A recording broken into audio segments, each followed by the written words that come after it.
সমুদ্রের ঠিক মাঝখানে অবস্থিত রহস্যময় একটি দ্বীপ, যে দ্বীপের মধ্যে বেড়াতে এসেছিল বেশ কয়েকটি পরিবার।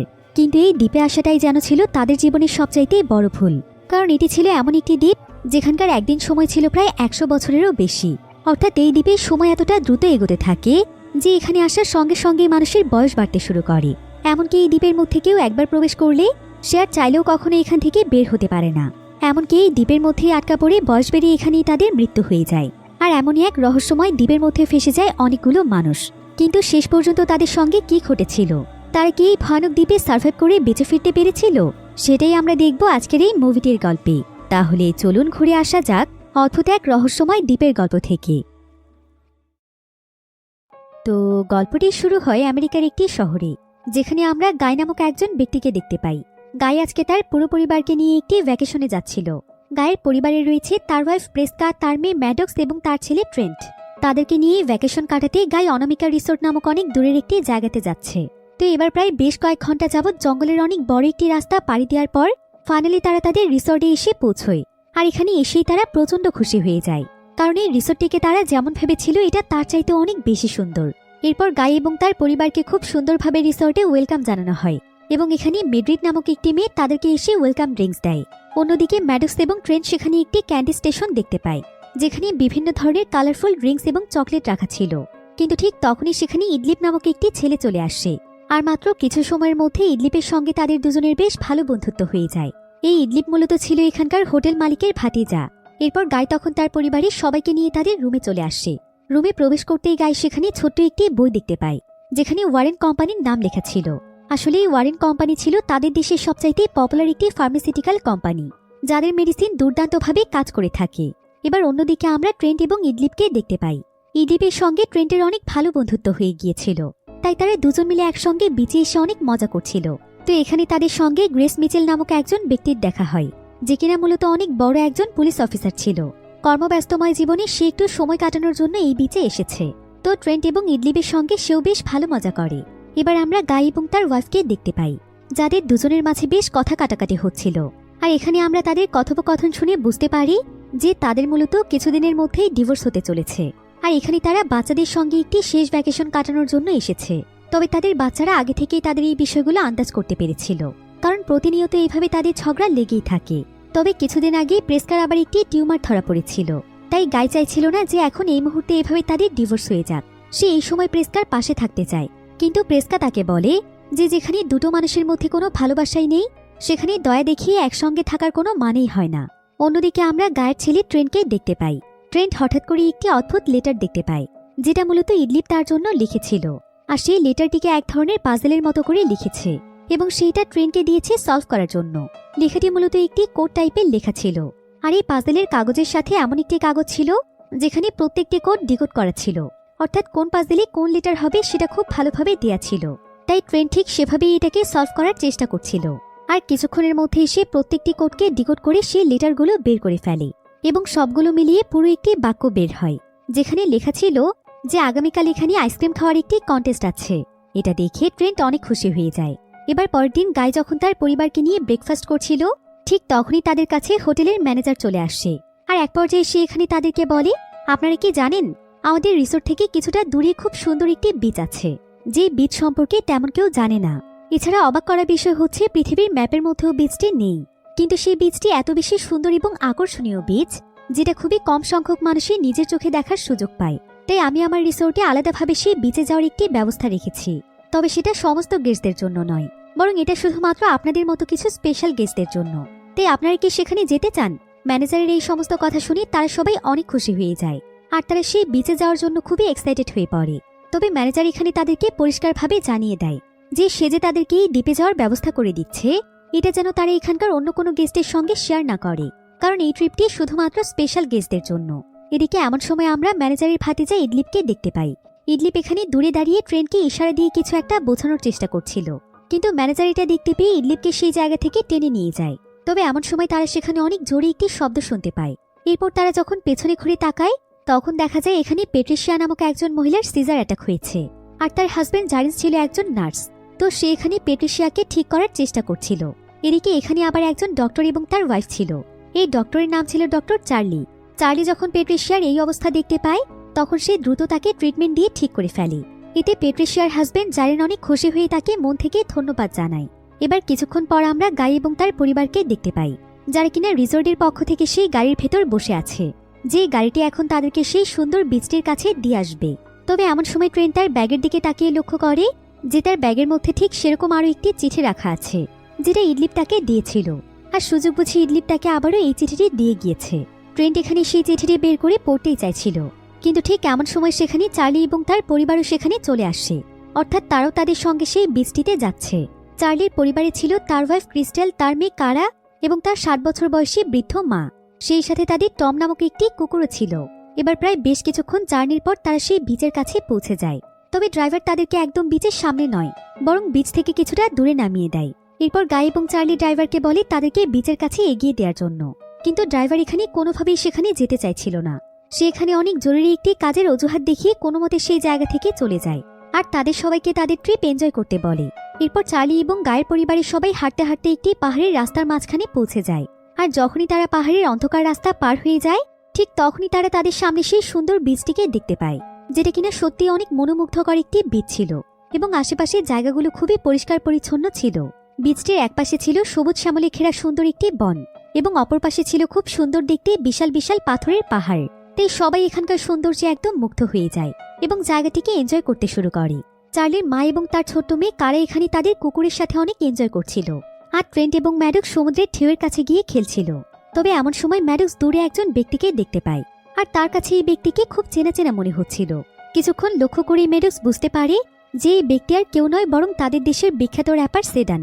ম্যাডক্স আবার সেডানের অনেক বড় একজন ফ্যান ছিল, তাই সে এখানে তার সঙ্গে কথা বলার জন্য অনেক এক্সাইটেড হয়ে যায়। কিন্তু তার বাবা গাই এখানে তাকে এমনটা করতে নিষেধ করে, কারণ সে যত বড়ই বিখ্যাত র্যাপার হোক না কেন, সে একান্ত নিজের মতো করে একটু সময় কাটানোর জন্য এখানে এসেছে, তাই তাকে এভাবে ডিস্টার্ব করাটা একদম উচিত নয়। তাই মেরুস তখন দৌড়ে তার ভাই ট্রেন্টের কাছে চলে যায়, যে কিনা ডক্টর চার্লির মেয়ে কারার সঙ্গে খেলছিল। এরপর তারা তিনজন মিলে একসঙ্গে সেখানে অনেক মজা করে খেলতে থাকে। কিন্তু অন্যদিকে আমরা প্রেসকা এবং গাইকে দেখতে পাই, যার কিনা এখানে এসেও একদম চুপচাপ ছিল। এখানে আনন্দ করা তো দূরে থাক, তারা কেউ কারোর সঙ্গে কথাই বলছিল না। এতে করে বোঝাই যাচ্ছিল তাদের সম্পর্ক আসলে কতটা খারাপের দিকে যাচ্ছে। অন্যদিকে ট্রেন্ট, ম্যাডক্স এবং কারা খেলতে খেলতে এমন একটি জায়গাতে পৌঁছে যায় যেখানে অনেকগুলো পুরনো জিনিসপত্র পড়েছিল, আর এগুলো মূলত তাদের আগে যারা বেড়াতে এসেছিল তাদেরই জিনিসপত্র।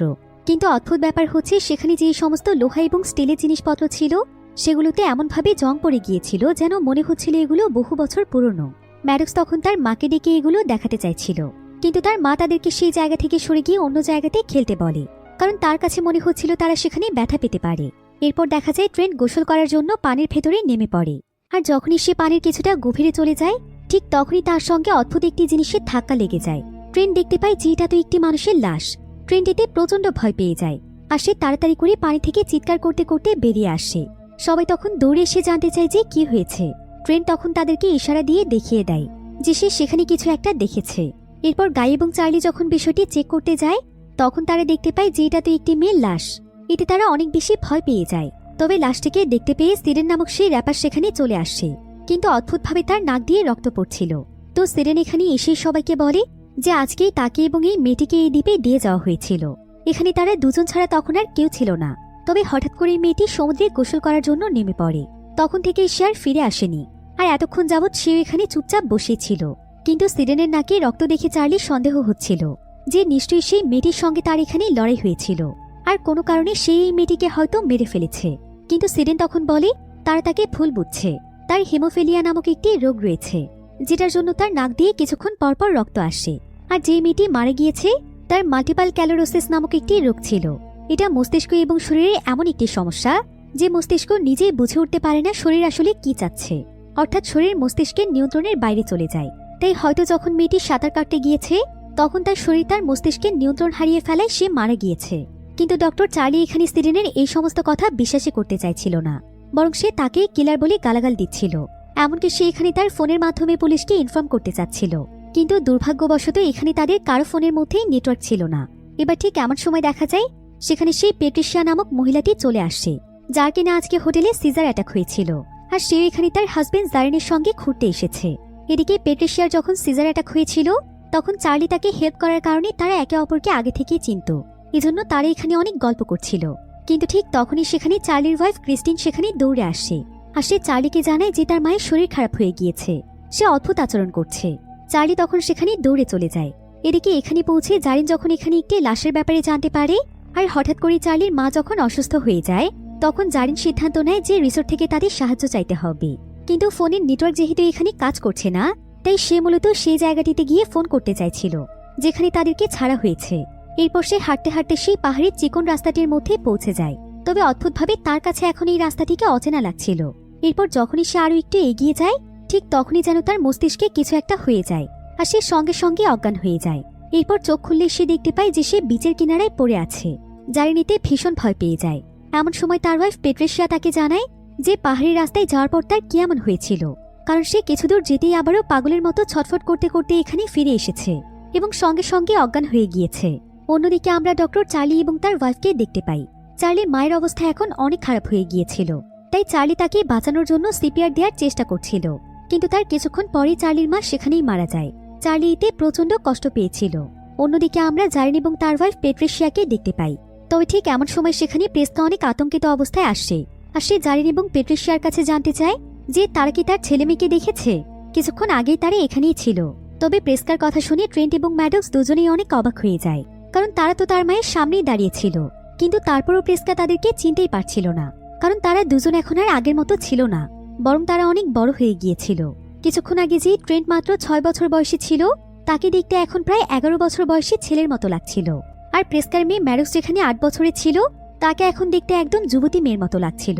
প্রেস্কা এতে অনেক ভয় পেয়ে যায়।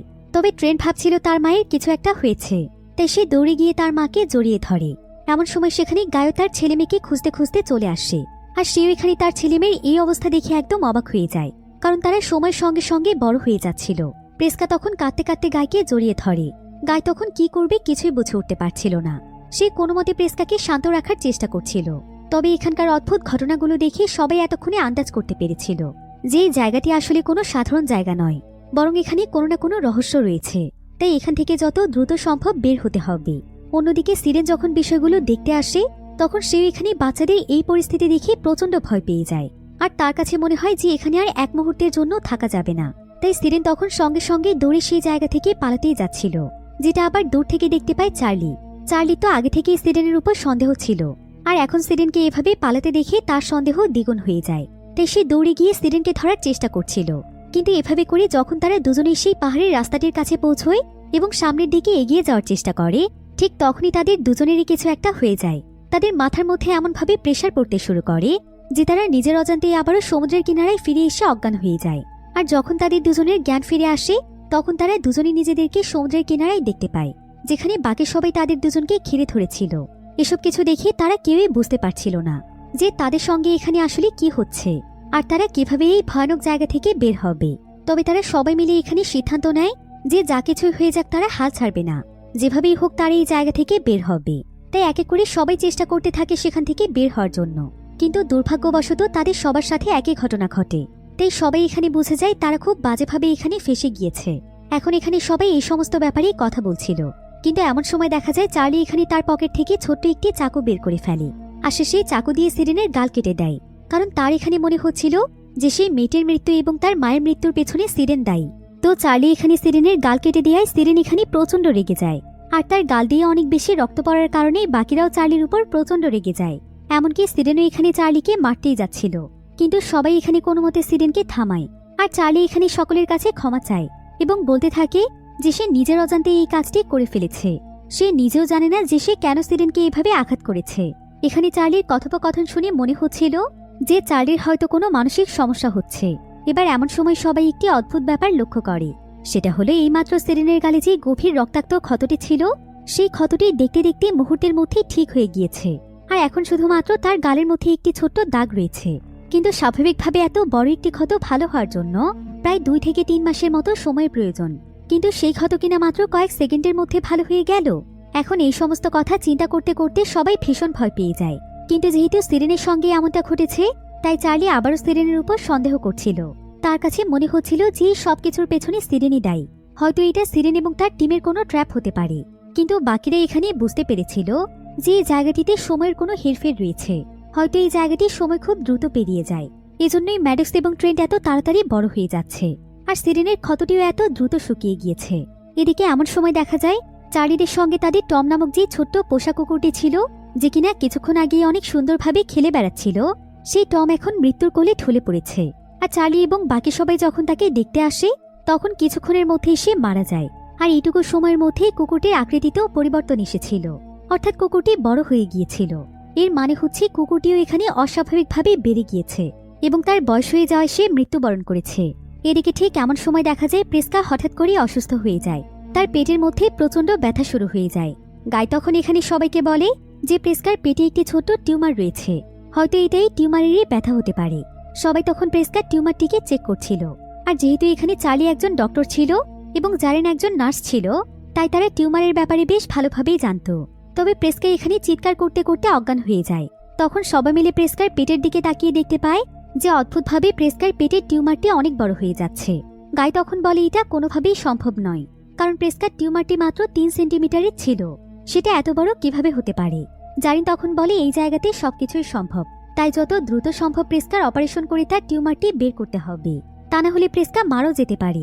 তাই জারিন এবং ডক্টর চার্লি মিলে প্রেস্কার অপারেশন শুরু করে দেয়। কিন্তু চার্লি যখন প্রেস্কার পেটটি কাটে তখন দেখা যায় কাটা স্থানটি একা একাই ঠিক হয়ে যাচ্ছিল, তাই চার্লি টিউমারটিকে বের করার কোনো সুযোগই পাচ্ছিল না। এরপর চার্লি তখন সবাইকে বলে যে সে যখনই পেটটি কেটে দেবে তখন সবাই যেন তাদের হাত দিয়ে জায়গাটিকে ফাঁকা করে ধরে রাখে, এতে করে সে টিউমারটিকে বের করে আনতে পারবে। এরপর চার্লির কথা মতো চার্লি যখন তার পেট কেটে দেয় তখন সবাই তার পেটের কাটা অংশটিকে টেনে ধরে, ফলে চার্লি খুব দ্রুত সময়ে টিউমারটিকে বের করে নিয়ে আসে। এরপর তারা সবাই হাত সরিয়ে দিলে দেখা যায় প্রেস্কার অপারেশনের জায়গাটি সঙ্গে সঙ্গে ঠিক হয়ে যায় আর তার জ্ঞান ফিরে আসে। অন্যদিকে সিরেন একটু হাঁটতে হাঁটতে সেই মেয়েটির লাশের কাছে চলে আসে, যে কিনা তার সঙ্গে এসে এখানে মারা গিয়েছিল। আর সে কোনো কিছু চিন্তা না করে যখনই লাশের উপর থেকে কাপড় সরিয়ে দেয় তখন সে প্রচণ্ড ভয় পেয়ে গিয়ে সেখানে চিৎকার করে ওঠে। আর সে সবাইকে এখানে আসতে বলে। এরপর সবাই এখানে এসে দেখতে পায় যে সে মেয়েটির লাশটি এখন একদম পুরোপুরি একটি কঙ্কালে পরিণত হয়েছে। সেখানে লাশের কোনো রক্ত মাংসের চিহ্ন পর্যন্ত ছিল না। এটা দেখে তারা সবাই অনেক ভয় পেয়ে যায়। বিশেষ করে প্রেস্কা তো একদম অবাক হয়ে গিয়েছিল, কারণ প্রেস্কা মূলত একটি মিউজিয়ামে কাজ করত, তাই সে জানত যে একটি লাশের এভাবে পৌঁছতে কত বেশি সময় লাগতে পারে। এরপর তারা সবাই একে অপরের দিকে তাকিয়ে লক্ষ্য করে যে আস্তে আস্তে তাদের বয়সও বেড়ে যাচ্ছে, তাদের চেহারায় ভাঁজ পড়তে শুরু করেছে। অর্থাৎ এখানে আরো বেশি সময় থাকলে বয়স বৃদ্ধির সঙ্গে সঙ্গে তারা সবাই মারা যেতে পারে। এদিকে প্রেস্কা যেহেতু একটি মিউজিয়ামে কাজ করত, তাই সে এখানে তার বাচ্চাদের শারীরিক বৃদ্ধি এবং এখানকার সময়ের উপর নির্ধারণ করে বলে যে এখানে প্রতি ঘন্টায় প্রায় 2 বছরের মতো সময় পার হয়ে যায়। এখন সবাই মিলে এখানে হিসেব করে দেখতে পায় যে এখানে প্রতি ঘন্টায় যদি 2 বছর করে সময় পার হয়ে যায় তাহলে এখানে একদিনে পার হয়ে যাবে প্রায় 50 বছরের বেশি সময়। তাই যদি তারা আগামীকাল পর্যন্ত এখানে থাকে তাহলে শুধুমাত্র তাদের বাচ্চাদেরকে বাদ দিয়ে তারা সবাই মারা যাবে। তাই সবাই এখান থেকে বের হওয়ার রাস্তা খোঁজার চেষ্টা করছিল।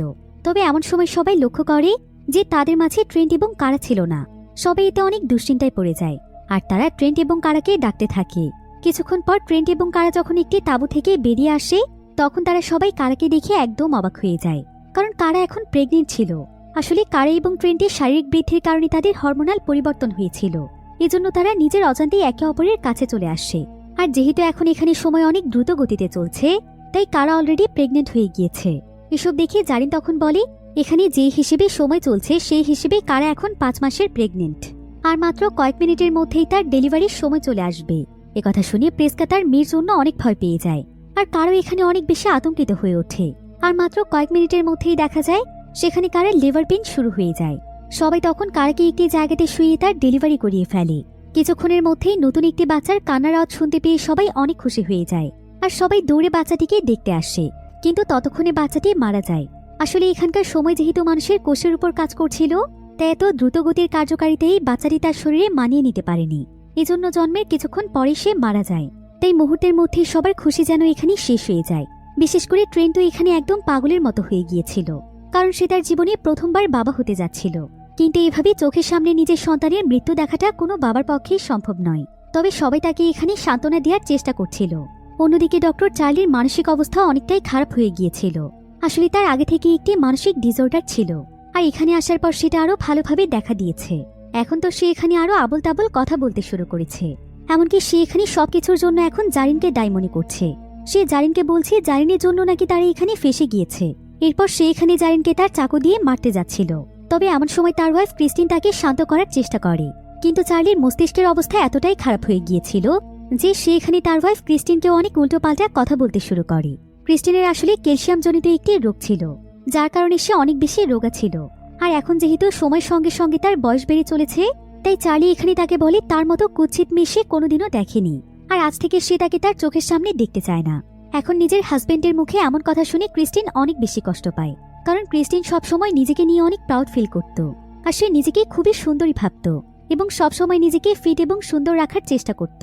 কিন্তু এখানে সময়ের সঙ্গে সঙ্গে তার বয়স বৃদ্ধির কারণে নিজের সৌন্দর্য হারিয়ে এমন কথা শোনার পর সে এটা মানতে পারছিল না, তাই সে সেখান থেকে উঠে সকলের কাছ থেকে অনেক দূরে গিয়ে একটি জায়গাতে বসে থাকে। অন্যদিকে আমরা সিরেনকে দেখতে পাই। সিরেনও এসব কিছুর উপর অনেক বিরক্ত হয়ে একটি জায়গাতে বসেছিল এবং সে বোঝার চেষ্টা করছিল যে আসলে কি করলে এই জায়গা থেকে সে বের হতে পারবে।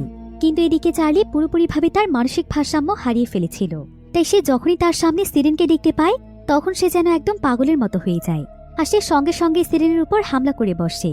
সে এখানে মারতে মারতে অনেক নির্মমভাবে সিরেনকে মেরে ফেলে, আর সবাই সিরেনের চিৎকার শুনে দৌড়ে আসে। তবে ততক্ষণে সিরেন সেখানে মারা যায়। এখন এই সমস্ত পরিস্থিতি সকলের মনে অনেক বেশি আতঙ্কের সৃষ্টি করেছিল। সবাই এখানে পুরোপুরিভাবে বুঝতে পেরেছিল যে তাদেরকে মূলত এই দ্বীপে মৃত্যুর ফাঁদের মধ্যেই ফাঁসানো হয়েছে। হয়তো মৃত্যু ছাড়া এখান থেকে বের হওয়ার আর কোনো উপায় নেই। তবে এমন সময় অনেক অদ্ভুত একটি জিনিস লক্ষ্য করা যায়, সেটা হলো এই বীচ থেকে অনেক দূরের একটি পাহাড়ের উপরে একজন ব্যক্তিকে দেখা যায়, যে কিনা কোনো একটি যন্ত্রের সাহায্যে এখানকার প্রত্যেকটি মানুষের উপর নজর রাখছিল। এদিকে এবার বীচের সামনে দাঁড়িয়ে সবাই প্ল্যান করছিল যে কিভাবে তারা এখান থেকে বের হতে পারবে। তবে এমন সময় জারিন বলে যে তার এখানে আর অপেক্ষা করার সময় নেই, কারণ তার ওয়াইফ প্যাট্রিশিয়ার যে কোনো সময় সিজার অ্যাটাক হতে পারে, আর সঠিক সময়ে মেডিসিন না পেলে সে মারা যাবে। তাই তাকে যেভাবেই হোক এখান থেকে বের হওয়ার রাস্তা বের করতে হবে। জারিন আসলে এখানে আসার পর একটি জিনিস লক্ষ্য করেছিল যে প্যাট্রিশিয়া এই দ্বীপে আসার পর তার একবারের জন্য সিজার অ্যাটাক হয়নি, যেটা কিনা খুবই অদ্ভুত একটি বিষয় ছিল, কারণ এতক্ষণে তার অনেকবার সিজার অ্যাটাক হয়ে যাওয়ার কথা। এদিকে জারিন এখানে সবার এবং প্যাট্রিশিয়ার কাছ থেকে বিদায় নেয়, আর সে সিদ্ধান্ত নেয় যে সে সমুদ্রের সাঁতার কেটে অপর প্রান্তে যাবে এবং যেভাবেই হোক সে বের হওয়ার রাস্তা খুঁজে বের করবে। তাই সে অনেক সাহস নিয়ে সমুদ্রের পানিতে নেমে পড়ে। এদিকে গায়ের কাছে একটি বিষয় খুবই পরিষ্কার হয়ে যাচ্ছিল।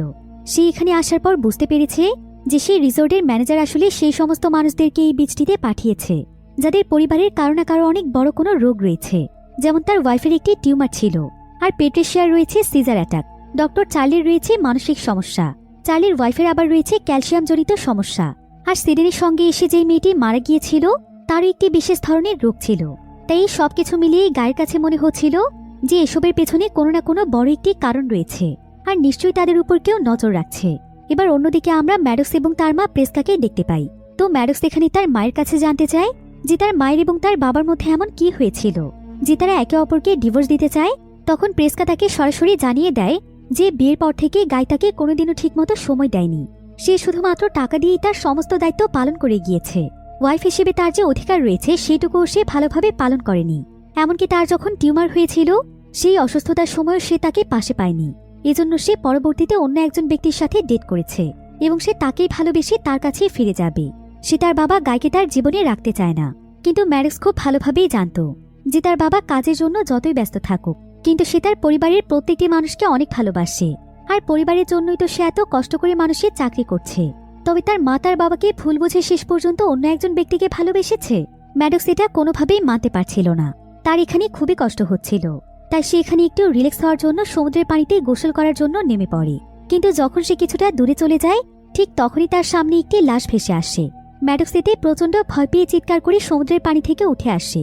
এরপর লাশটিকে সমুদ্র থেকে তোলার পর সবাই একদম অবাক হয়ে যায়, কারণ দেখা যায় এটা আর কেউ নয় বরং জারিনের লাশ, অর্থাৎ জারিন মারা গিয়েছে।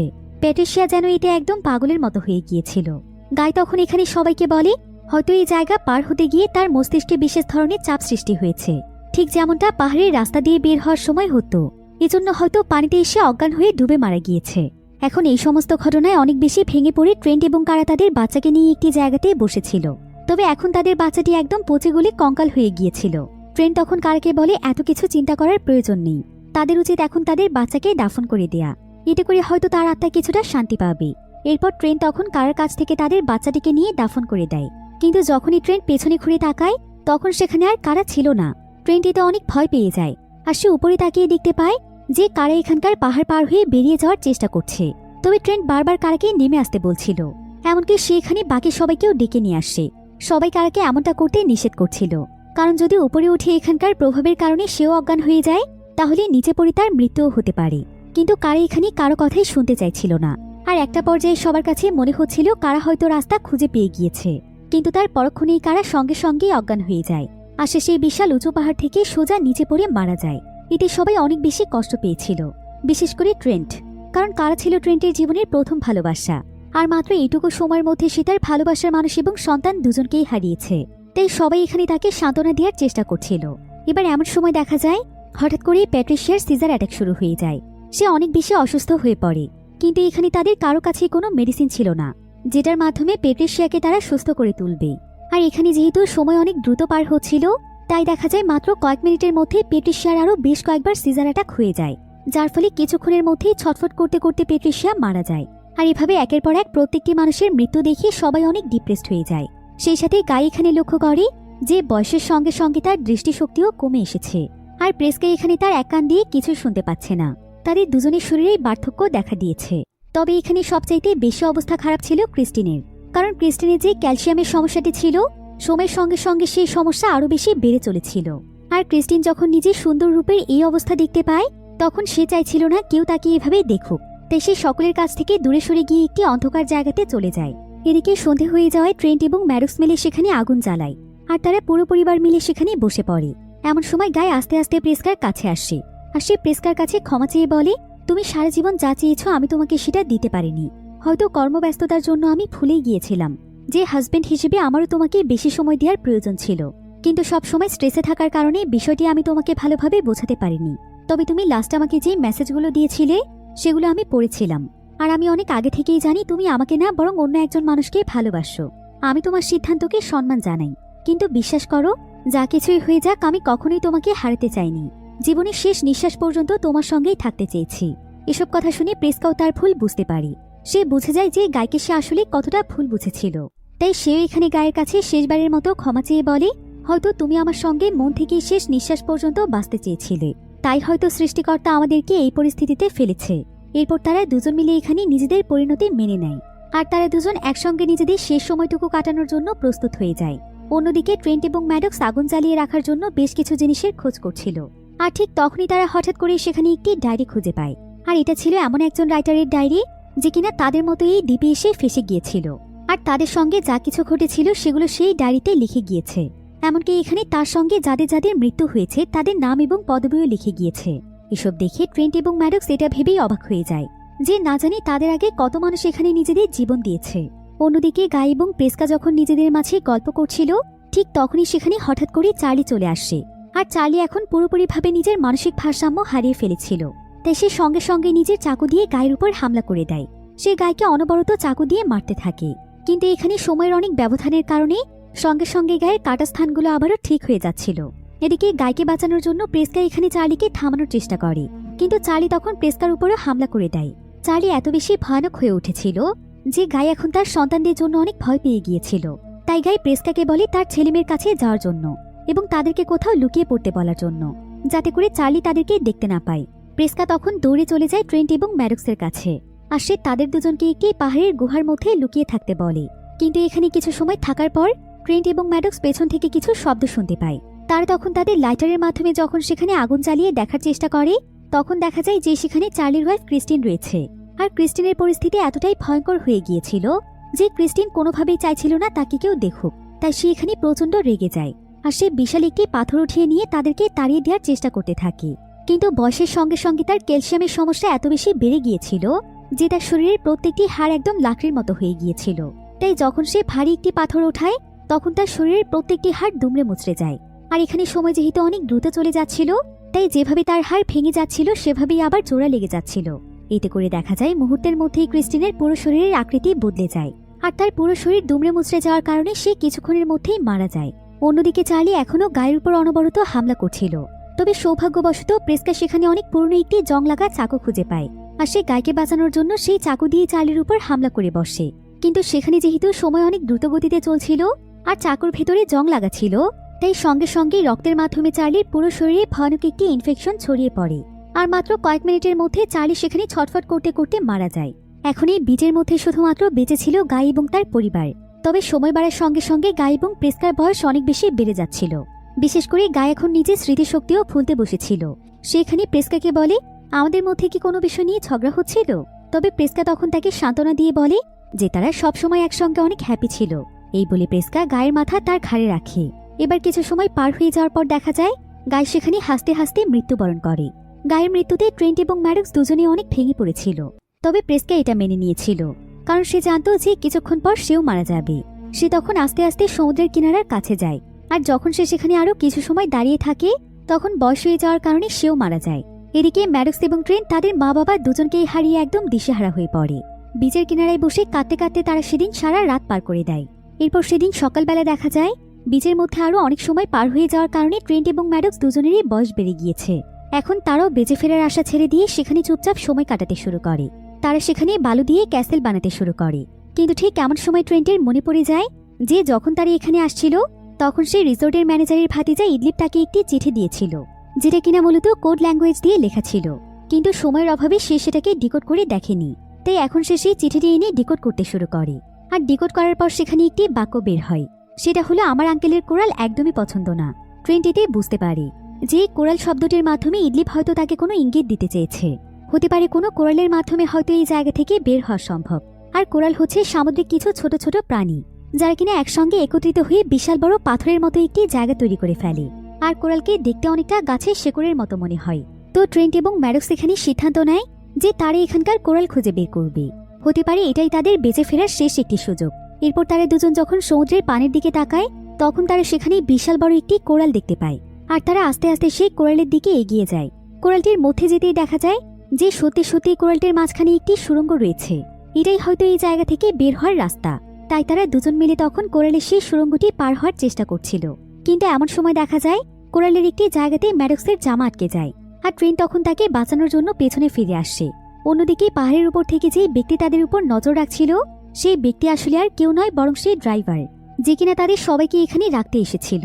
তো সে এখানে অনেক সময় যাবৎ ট্রেন্ট এবং ম্যাডক্সের উপর নজর রাখছিল। আর অনেক সময় পার হয়ে যাওয়ার পরও ট্রেন্ট এবং ম্যাডক্স যখন পানি থেকে উঠে আসছিল না তখন সে বুঝতে পারে যে তারা দুজনও মারা গিয়েছে। সে তখন তার বেসে ফোন দিয়ে জানিয়ে দেয় যে এখানকার সবাই এখন মারা গিয়েছে। সে এক্ষুনি সমস্ত রেজাল্ট এবং ডেটা নিয়ে আসছে। এরপর দেখা যায় সেই ড্রাইভার সঙ্গে সঙ্গে সেই রিসোর্টের নিচের একটি বেসমেন্টে চলে আসে, যেটা কিনা মূলত একটি ল্যাব ছিল। সেখানে কয়েক শত ডক্টর আলাদা আলাদা এক্সপেরিমেন্টের উপর ব্যস্ত ছিল। আর এখানে আমরা জানতে পারি যে রিসোর্ট তো শুধুমাত্র দেখানোর জন্য, বরং এই রিসোর্টের আড়ালে রয়েছে ভয়ানক এক এক্সপেরিমেন্ট। আসলে গাই এখানে যেই ফার্মাসিউটিক্যাল কোম্পানির বইটি দেখতে পেয়েছিল, যেটা কিনা তাদের দেশে অনেক বেশি বিখ্যাত ছিল, সেই ওয়ারেন কোম্পানি মূলত এই রিসোর্টটিকে পরিচালনা করে। আসলে এই রিসোর্টের পাশে সেই বিচের জায়গাটি ছিল সত্যি সত্যিই রহস্যময়। অর্থাৎ সেখানে কেন সময় এভাবে দ্রুত কাটতো এই ব্যাপারে কেউ জানত না। কিন্তু রিসোর্টের ম্যানেজার যখন এই বিষয়টি জানতে পারে তখন তারা এই জায়গাটিতে বিশাল বড় কাজে লাগানোর সিদ্ধান্ত নেয়। তাই তারা এই ওয়ারেন ফার্মাসিউটিক্যাল কোম্পানির সাথে জুড়ে যায়। আর তাদের রিসোর্টের বিজ্ঞাপন বিভিন্ন হসপিটালে দিয়ে দেয়, যাতে করে যে কোনো অসুস্থ মানুষ তাদের অফার দেখতে পেয়ে এখানে সময় কাটানোর জন্য আসে। আর তাদের রিসোর্টে আসার পর কৌশলে তারা মানুষদেরকে সেই বিচের মধ্যে পাঠিয়ে দেয়। এই কাজটি মূলত তারা এই কারণেই করে, কারণ তারা প্রতিনিয়ত বিভিন্ন ধরনের মেডিসিনের উপর এক্সপেরিমেন্ট চালিয়ে যাচ্ছিল। তাই যখনই তাদের রিসোর্টে কোনো মানুষ আসে, অর্থাৎ বিশেষ করে যারা পেশেন্ট আসে, তারা রিসোর্টে ড্রিঙ্কসের মাধ্যমে তাদেরকে সেই এক্সপেরিমেন্ট করা মেডিসিনগুলো খাইয়ে দেয় এবং এরপর কৌশলে সেই বিচের মধ্যে পাঠিয়ে দেয়। আর বীজটিতে যেহেতু একদিনের মধ্যে কয়েক বছর সময় পার হয়ে যায়, যার কারণে রিসার্চ টিমের সবাই বুঝতে পারে যে তারা যেই মেডিসিনটি আবিষ্কার করেছে সেটা কতটুকু কার্যকর হয়েছে। অর্থাৎ যেই মেডিসিনের উপর রিসার্চ সম্পূর্ণ করতে তাদের যুগের পর যুগ সময় লাগত, সেখানে তারা একদিনের মধ্যে সেই মেডিসিনের রেজাল্ট পেয়ে যায় এবং পরবর্তীতে সেগুলো তারা বাজারে লঞ্চ করে দেয়। আর এসব কিছুর মূলে রয়েছে সেই রিসোর্টের ম্যানেজার। তো সেই ম্যানেজার এখানে তার পুরো টিমকে বলে যে তাদের এবারের মিশনটিও সাকসেসফুল হয়েছে। তারা সফলভাবে সিজার অ্যাটাকের মেডিসিন তৈরি করে ফেলেছে। পেট্রিশিয়া, যার কিনা বারবার সিজার অ্যাটাক হতো, তাকে সেই মেডিসিনটি দেওয়ার পর সে যতটুকু সময় সেই বিচে সার্ভাইভ করেছে সেটা ছিল প্রায় 16 বছরের সমান। আর 16 বছরে তার একবারের জন্য সিজার অ্যাটাক হয়নি। তার মানে তারা তাদের এক্সপেরিমেন্টে সফল হয়েছে। এখন তারা এই সিজার অ্যাটাকের মেডিসিন বাজারে লঞ্চ করতে পারবে। তাই তারা সবাই মিলে এই বিষয়টিকে সেলিব্রেট করছিল। আর একদিকে তাদেরই আরেকটি টিম সেই সমস্ত মানুষদের সমস্ত তথ্য রিমুভ করে দিচ্ছিল, যাদেরকে মূলত সেই বিচটিতে পাঠানো হয়েছে, যাতে করে তাদের কোনো অস্তিত্বই খুঁজে না পাওয়া যায়। অন্যদিকে আমরা সেই কোরালটিকে দেখতে পাই, যেখানে ট্রেন্ট এবং ম্যাডক্স এখনো বেঁচে আছে। আর ফাইনালি তারা সেই কোরালটি পার হয়ে বের হতে পেরেছিল এবং সেই সময়ের বেড়াজাল থেকে মুক্তি পেয়েছিল। ট্রেন্ট তখন তার বোন ম্যাডক্সকে নিয়ে সোজা সেই পুলিশ অফিসারের কাছে আসে যাদের সঙ্গে তার গতকালই বিচে দেখা হয়েছিল। ট্রেন্ট এবং ম্যাডক্স তখন সেই পুলিশ অফিসারকে সবকিছু জানিয়ে দেয় এবং তাকে সেই ডায়েরিটিও দিয়ে দেয়, যে ডায়েরিটি তারা বিচের মধ্যে খুঁজে পেয়েছিল, যেখানে কোনো রাইটার সেখানে মারা যাওয়া বিভিন্ন মানুষের তথ্য লিখে গিয়েছে। সেই অফিসার তখন সঙ্গে সঙ্গে তার মেইন অফিসে ফোন দেয় এবং যে সমস্ত মানুষের মৃত্যুর কথা ডায়েরিতে লেখা ছিল তাদের ব্যাপারে তদন্ত চালাতে বলে। এরপর জানা যায় ট্রেন্ট এবং ম্যাডক্স যা বলেছে সবকিছুই সত্যি, কারণ সেই ডায়েরির মধ্যে যতজন মানুষের অ্যাড্রেস এবং নাম লেখা ছিল তারা প্রত্যেকেই অনেক বছর ধরে গায়েব হয়ে গিয়েছিল। তাই সেই অফিসার তখন তার পুরো টিম নিয়ে সেই পুরো রিসোর্টকে ঘিরে ফেলে, আর তারা সেই গোপন ল্যাবটিকেও খুঁজে পেয়ে সঙ্গে সঙ্গে সেখানে সিল মেরে দেয় এবং এই জঘন্য কাজের সঙ্গে যতজন মানুষ জড়িত ছিল তাদের সবাইকে এখানে অ্যারেস্ট করে নিয়ে যাওয়া হয়। এমন সময় আবার ট্রেন্ট এবং ম্যাডক্স ইডলিপকে দেখতে পায়। তারা দুজন তখন তাকে এসে ধন্যবাদ জানায়, কারণ ইডলিপের জন্য এই সত্যটা সকলের সামনে চলে এসেছে। তবে তারা বড় হয়ে যাওয়ার কারণে ইডলিপ তাদেরকে চিনতে পারছিল না, কিন্তু ট্রেন্ট যখন তাকে তার সেই চিঠিটি দেয় তখন সে ট্রেন্ট এবং ম্যাডক্সকে চিনতে পারে এবং তাদেরকে বেঁচে ফিরতে দেখে সে অনেক খুশি হয়ে যায়। যদিও ট্রেন্ট এবং ম্যাডক্সের জীবন সাধারণ মানুষের মতো অর্থবহ হয়ে ওঠেনি, এইটুকু সময়ের মধ্যে তারা জীবন থেকে বহু বছর সময় হারিয়ে ফেলেছে।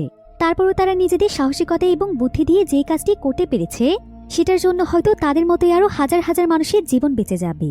তাই পুরো পুলিশ টিম তাদের এই সাহসিকতার জন্য তাদেরকে সম্মান জানায়।